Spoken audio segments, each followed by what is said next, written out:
When it comes to philosophical, profound, important and influential games, my mind unconsciously shifts to the Bioshock series. Not that other franchisees don't have that characteristic, but during my time as a gamer, the series had the greatest impact on me. So far, 3 versions of the Bioshock series have been released, and each of my opinions is among the best works ever produced. Recently, I decided to go back to the series, get back involved in its deep story, and guess what? I'm so overwhelmed with the world that I've only been researching the next version and its possibilities for 3 days now. What is the magic of art that they say is other than engaging the audience? After my research, I now want to review with you what I expect from the next version, or the so-called 4th issue of this franchise. The things you will encounter ahead are part of my personal opinion and partly due to the various information that has been leaked here and there from the next version. Stay with me, from the next Bioshock. From the very beginning, many of you loved ones may disagree. But let's talk a little bit, maybe you'll change your mind at the end, and if you don't, I'll read all your reasons in my comments section. The Bioshock series is an icon.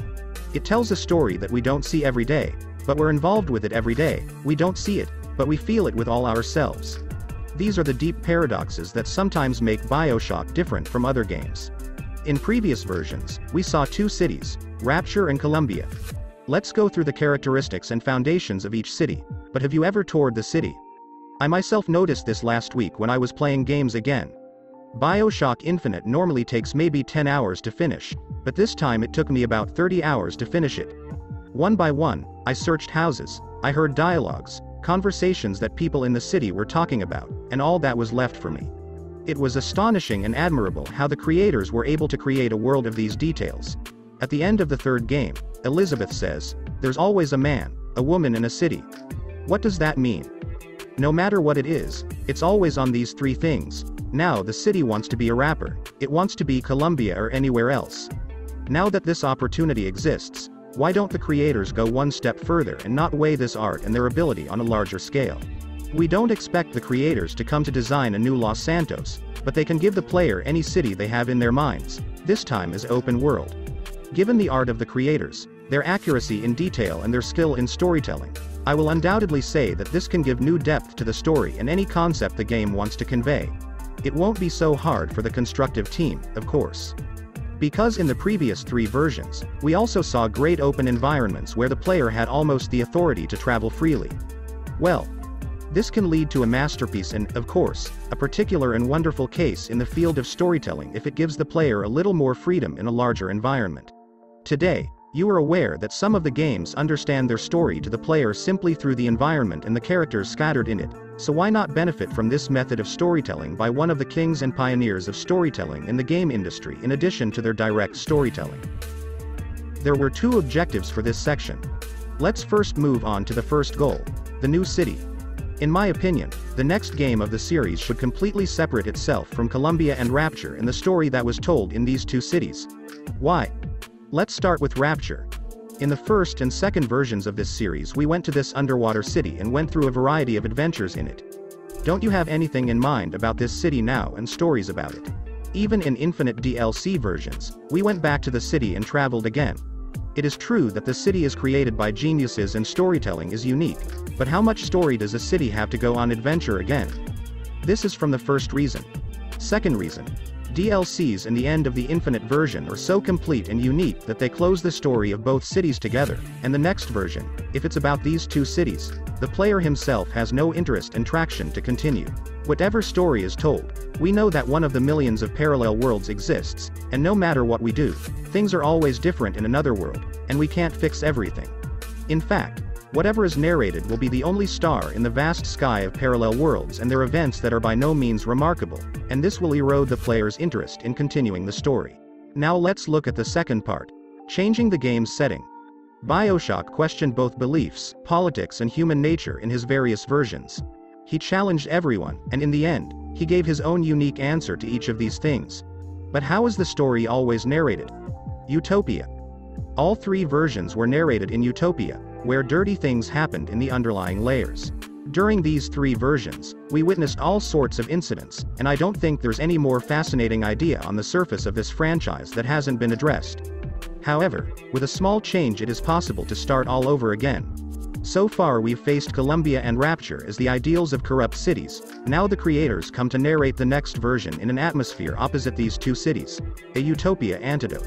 I don't know if you've read the 1984 book, but if you haven't, go for it and see what a utopia pod can be and what a strange world it has and what amazing potential it has for Bioshock series creators to tell a fascinating and rich story. If ever the greedy and dirty nature of man had been displayed, it can now be proved in the utopia that humanity still exists in some people. In a world where nothing is in place, there has been no positive point and no freedom. Different characters can be created with very attractive pay the character and tell the philosophical story of the next version of Bioshock. I don't know exactly whether Bioshock's world can be divided into two fronts of right and wrong, but whether the player has the right to choose and build his own destiny will greatly enhance the depth of the story and its grip. Given the art that the creators of this series have, we are not going to face a 0-100, right and wrong, good and bad conditions like I said at the beginning of this section. The events of the game have their own trend, and in the meantime, if great choices such as during the story are made available to the player, it will both greatly increase the impact of the story and multiply its appeal. On the other hand, the player's progress can also change the future of the game in stages, as we witnessed in the Dishonored series. So far, the game would put you in a predetermined story, and you would advance that story by killing and tinning it all. So far, the game would put you in a predetermined story, and you would advance that story by killing and tinning it all. Now, if the player's hand is open to who kills, who doesn't kill and it has an impact on the future of the game, something unique will happen. What if you can negotiate with a traitor instead of killing a high-ranking traitor? Or it is even possible to reveal his plans to the public instead of killing him. There are thousands of different ways to do their steps and design, and creators can consider their own consequences for each of them. Now let's make this debate a little harder and deeper. In addition to the effect that each decision has on the mission and the story of the game, let's consider its impact on the world and the city in which the game is narrated. This is a really big step and I don't hope to see that, but if that happens and the game makers put stones in its design like we've seen so far, we'll see one of the most realistic games in history, which will happen to be one of the most involved. Bioshock and a deep story, along with the power to make decisions, have unique consequences in their impact on the city in which the game takes place. For a long time, different spells have made their way into video games, but to be honest, we no longer see creativity and diversity in creating these spells as before. Recall when Skyrim game debuted in 2012. Remember the variety of attacks and spells? Do you remember how beautifully you could discover a new magic from all corners of the game's enormous world?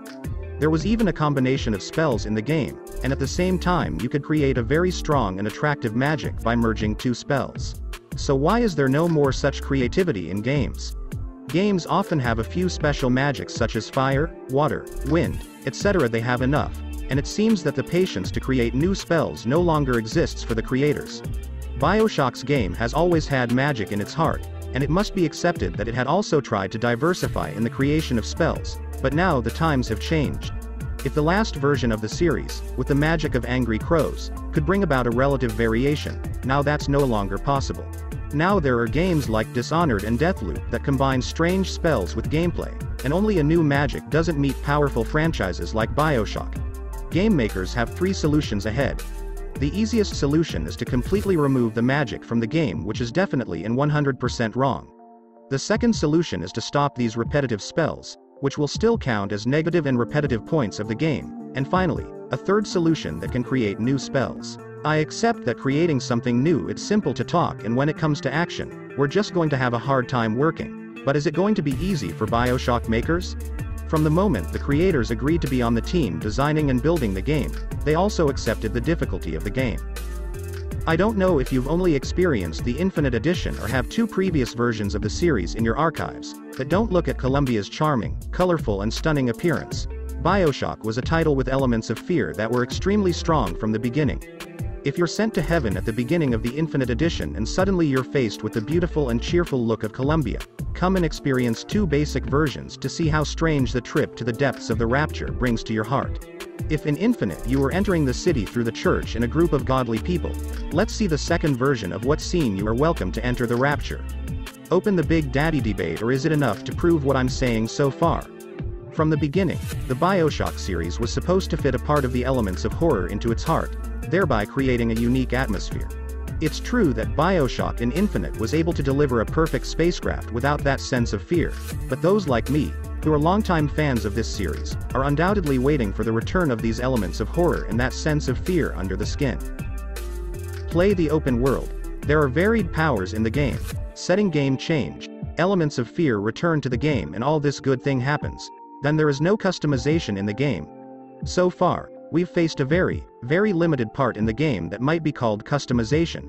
I mean the gears section of the game. But Bioshock has a potential far beyond that. Every single weapon in the game, the spells we use, the clothes we wear, and perhaps even the appearance of the protagonist, are among the things that can be personalized if the creators try. Now let's go one step further.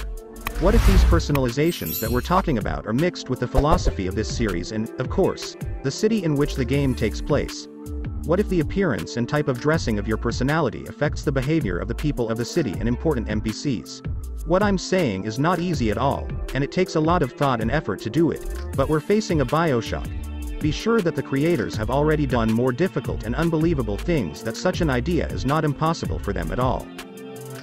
The Bioshock Infinite was able to finish the first 3 stories of this franchise in the best possible way, and somehow relate all the events of all 3 games. The key point was also parallel worlds, which Elizabeth explains at the end of the Perfect Infinite. Now the foundation of parallel worlds has been laid in Bioshock franchises. A full version has been addressed and it's time to get a good deal of it. I mean not just in the game story, but in gameplay. A story that can use parallel worlds, limitedly. If the main basis of the story is this case, we'll have problems. But the gameplay has a huge and unused potential that seems to be implemented with 9th generation consoles. Remember Ratchet & Clank?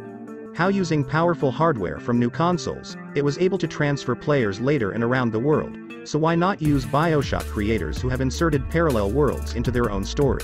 Creativity and small, fleeting pranks can even be done with these parallel worlds. For example, during a fight, open a portal to another parallel world in this place, and when you enter it, see yourself struggling again in this world, and now there are 2 copies of you in the world. Or the opposite of what I told you. You open the portal, and when you enter it, you see enemies celebrating over your body. Third possibility.